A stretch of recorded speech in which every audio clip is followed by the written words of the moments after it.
अहोई अष्टमी की व्रत कथा सुनेंगे तो वीडियो को अंत तक देखिएगा। चलिए कथा शुरू करते हैं। एक साहूकार था जिसके 7 बेटे और 7 बहुएं थी। दिवाली से पहले कार्तिक अष्टमी को 7 बहुएं अपनी इकलौती ननंद के साथ जंगल में जाकर खदान में मिट्टी खोद रही थी। वहां स्याहू की मांद थी। मिट्टी खोदते समय ननंद के हाथ से स्याहू का बच्चा मर गया। इसे स्याहू माता बहुत नाराज हो गई और बोली, मैं तेरी कोख बांधूंगी। तब ननंद अपनी 7 भाभियों से बोली, तुम में से कोई अपनी कोख बंधवा लो। सभी भाभियों ने अपनी कोख बंधवाने से इनकार कर दिया, परंतु छोटी भाभी सोचने लगी कि अगर मैंने अपनी कोख नहीं बंधवाई तो सासू जी नाराज होगी। यह सोचकर ननंद के बदले में छोटी भाभी ने अपनी कोख बंधवा ली। अब इसके बाद उसको जो बच्चा होता वह 7 दिन का होकर के मर जाता। तब छोटी भाभी ने एक दिन पंडित को बुला करके पूछा, मेरी संतान 7वें दिन क्यों मर जाती है?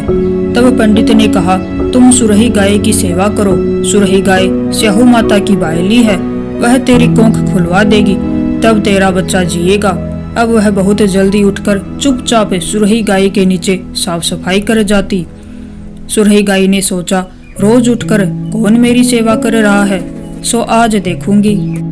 गौ माता खूब सवेरे उठी, देखती है कि साहूकार के बेटे की बहू उसके नीचे साफ सफाई कर रही है।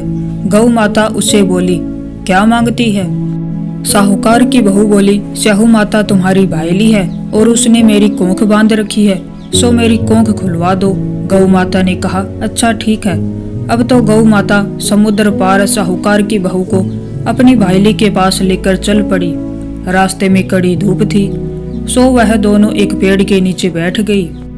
थोड़ी देर में एक सांप आया। उसी पेड़ पर गरुड़ पंखनी का एक बच्चा था। सांप उसको डसने लगा। तब साहूकार की बहू ने सांप मार करके डाल के नीचे दबा दिया और बच्चे को बचा लिया। थोड़ी देर में गरुड़ पंखनी आई तो वहां खून देख करके साहूकार की बहू को चोंच मारने लगी। तब साहूकार की बहू बोली, मैंने तेरे बच्चे को नहीं मारा, बल्कि सांप तेरे बच्चे के करीब आया था, मैंने तो उससे तेरे बच्चे की रक्षा की है। यह सुनकर गरुड़ पंखनी बोली, मांग तू क्या मांगती है? वह बोली, 7 समुद्र पार स्याहू माता रहती है, हमें तू उसके पास पहुंचा दे।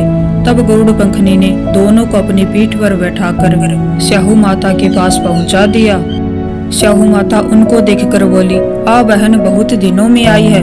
फिर कहने लगी, बहन मेरे सिर में जुएं पड़ गई हैं। तब सुरही के कहने पर साहूकार की बहू ने उसकी सारी जुएं निकाल दी। इस पर स्याहू माता प्रसन्न होकर बोली, तूने मेरे सिर में जुएं निकाली हैं, इसलिए तेरे 7 बेटे और 7 बहू होंगी। वह बोली, मेरे तो एक बेटा नहीं 7 बेटे कहाँ से होंगे? स्याहू माता बोली, वचन दिया है। तब साहूकार की बहू बोली, मेरी कोख तो तुम्हारे पास बंद पड़ी है।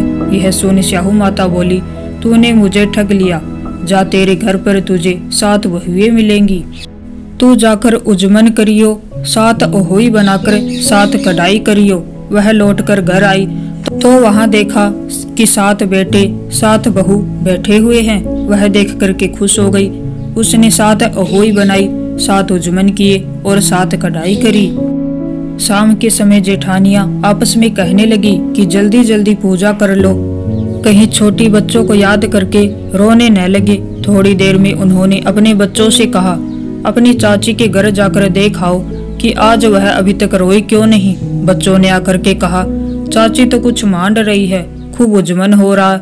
ये सुनते ही जेठानियां दौड़ी दौड़ी वहां आई और आकर कहने लगी कि तूने कोख कैसे खुलवाई? वह बोली, तुमने तो कोख बंधवाई नहीं थी, सो मैंने कोख बंधवा ली थी।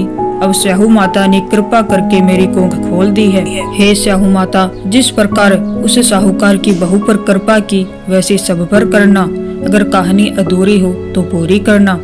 तो ये थी अहोई अष्टमी के व्रत की कहानी। अगर आपको अच्छी लगी हो तो वीडियो को